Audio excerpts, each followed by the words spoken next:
एक ब्राह्मण था और उस ब्राह्मण के 3 बेटे थे। कितने बेटे थे? 3। और तीनों की हो गई शादी। तो उस ब्राह्मण को मां लक्ष्मी ने सपने में दर्शन दिया कि हे बूढ़ी माता, मैं तुम्हारे घर आने की सोच रही हूं। क्यों? कि सब में बहुत अच्छा एका था। लिखा नहीं है, रामायण में भी लिखा है, जहां सुमत तहां संपत्ति नाना और जहां कुमत तहां विपत निदाना। लक्ष्मी ने कहा, है देवी, मैं तुम्हारे घर आने वाली हूं, आप बताओ सबसे पूछकर आऊं या ना आऊं? वो बूढ़ी माता बोली, या बात को जवाब लक्ष्मी जी मैं कल दूंगी रात को। लक्ष्मी अंतर ध्यान हो गई, चली गई। उस बूढ़ी माता ने पहले तो तीनों बेटों से पूछा, बेटा लक्ष्मी आई में सपने में और ये कह के गई है कि मैं तुम्हारे यहाँ आने वाली हूँ। बेटा बोले, तीनों खुश होके हाँ माँ कह दो आ जाए। आप देखो तीनों बेटों के मन में अलग अलग विचार। तीनों बहुओं में से पूछा, तीनों बहुओं ने कह दिया। एक छोटी वाली बहू ने कहा, माँ लक्ष्मी जी से एक बात कहना जब वो आए। कि क्या? यदि वो बात स्वीकार हो माता लक्ष्मी को तो आए हमारे यहाँ, वरना आने की कोशिश ना करें। बूढ़ी माँ बोली, मैं समझे नहीं क्या बात हुई। कि माँ लक्ष्मी जी से ये कहना जब आए कि हमारे घर में आप आओ या मत आओ, पर आप इतनी कृपा बनाए रखना कि हमारे घर में सलाह और सम्मति एक होनी चाहिए। अब बूढ़ी माता ने उस रात्रि को लक्ष्मी आई और बाली लक्ष्मी जी बोली, कहो क्या जवाब मिला बहू बेटों से? लक्ष्मी जी ने कहा, माते हे लक्ष्मी माँ,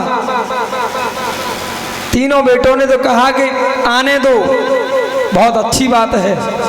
और दोनों बहुओं ने भी कहा, पर एक बहू हमारी छोटी ने कुछ अलग विचार करके बोला है कि हमें कह देना लक्ष्मी माता से भले ही ना आए पर अपनी कृपा बरसाए रहें हमारे यहाँ पर, हमारे घर में सलाह सम्मति एक बनी रहे। बोलिए सतगुरुदेव भगवान की। आज देखो लक्ष्मी बोली, री बुढ़िया तेरी छोटी बहू बहुत चालाक है, बाकी तो तेरे घर में सब लालची है। तेरी छोटी बहू तो बहुत चालाक है, जो तेरी छोटी बहू ने मांगा है ना उसी में तो मैं बंधी चली आती हूँ, मैं उसी में बंधी करके आती हूँ। अब तू बुलाइयो माँ मत बुलाइयो, पर मैं तेरे यहाँ अवश्य आऊंगी। आज देखो लक्ष्मी उस ब्राह्मण के घर में प्रवेश कर गई, और जब प्रवेश कर गई कहते हैं कि जब लक्ष्मी आती है, धन संपत्ति घर में आती है, तो आदमी को झेलती नहीं है, और जिसने वो झेल लिया उससे बड़ा कोई संत नहीं है। लक्ष्मी आई।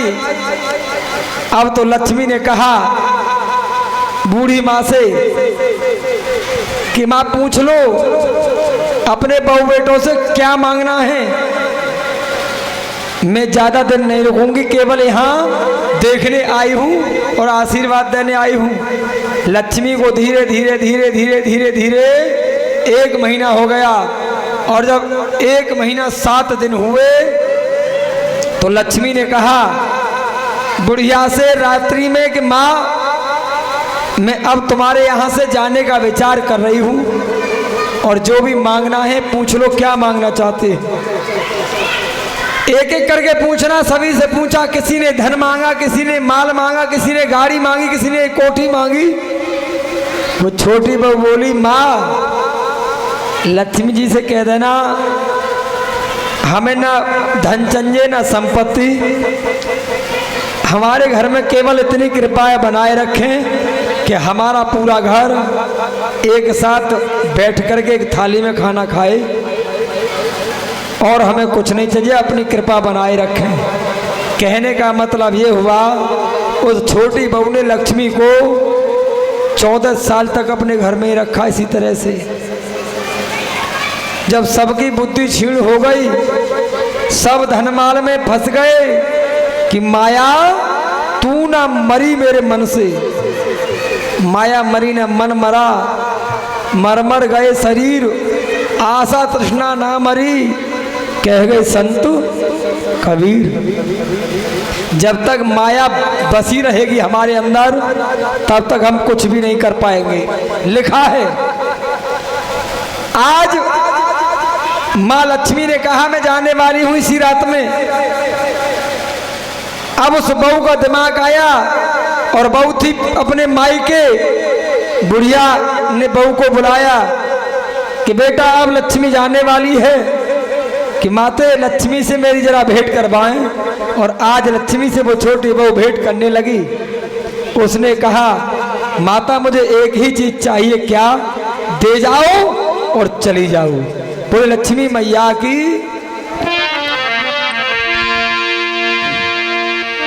ना धन चाहिए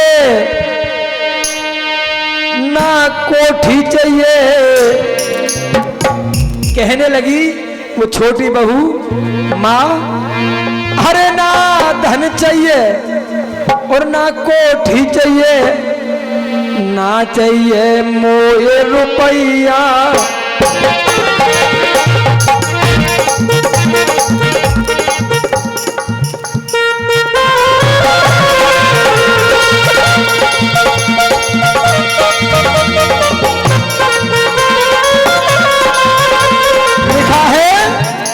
ना धन चाहिए ना कोठी चाहिए, ना मोह चाहिए रुपया, सलाह सम्मति दे मेरी माता, और मन में यही है चाहिए।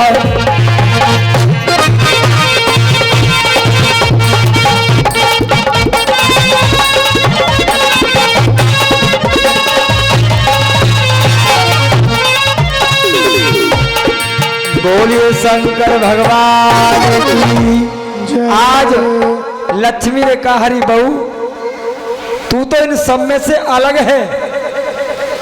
ठीक है, आज माता लक्ष्मी अपना आशीर्वाद देकर और चरण चिन्ह देकर के चली गई और कहा, बेटी यदि आने वाले इस कलयुग में अगर तेरी बुद्धि की तरह और मुझे सभी लक्ष्मी नारियां मिल गई, तो मैं सदा सदा के लिए किसी के घर से नहीं जाऊंगी। तो सत्य है, लिखा भी है। और जहां सुमतो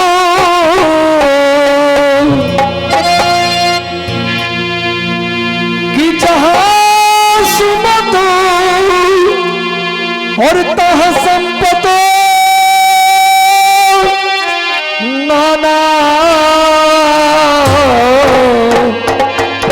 और जहाँ को मत तो दीपो तो निधाना।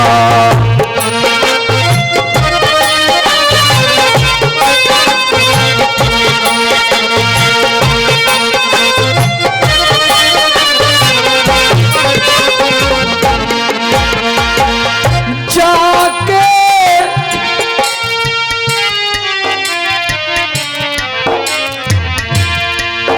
अरे जाके मन में सुमत समाई, अरे वाई घर में मोई लक्ष्मी है आ।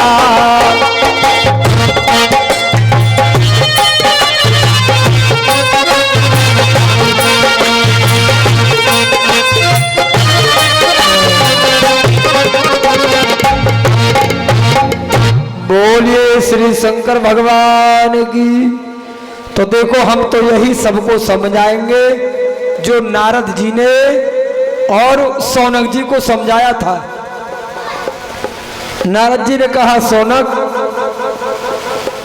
जिसके मन में भगवान की भक्ति बस जाती है और भगवान की भक्ति में वो निर्पुण लगा रहता है, उसे नीच ऊंच का कोई गम नहीं रहता। और ये होना भी चाहिए। बहुत से सोचते हैं यार मंदिर जा रहे हैं, हमें शर्म लग रही है। लोटा, बहुत से इस मंदिर में भी आते हैं लोटा को जेब में रख के। 2-4 भक्त आते हैं, इतना सा लोटा लाते हैं। एक तो वो ही आते हैं जो तुम्हारे मकान में किराए पर रहते थे ऊपर, इतना सा लोटा जेब में रख के लाते हैं शर्म के मारे। कोई ये न कि कहाँ मंदिर जा रहा है। कोई जरूरी नहीं है भक्ति करनी। कोई बड़े बूढ़े हमारे कह के नहीं चले गए कि भगवान की भक्ति करियो और शर्म के मारे मरियो।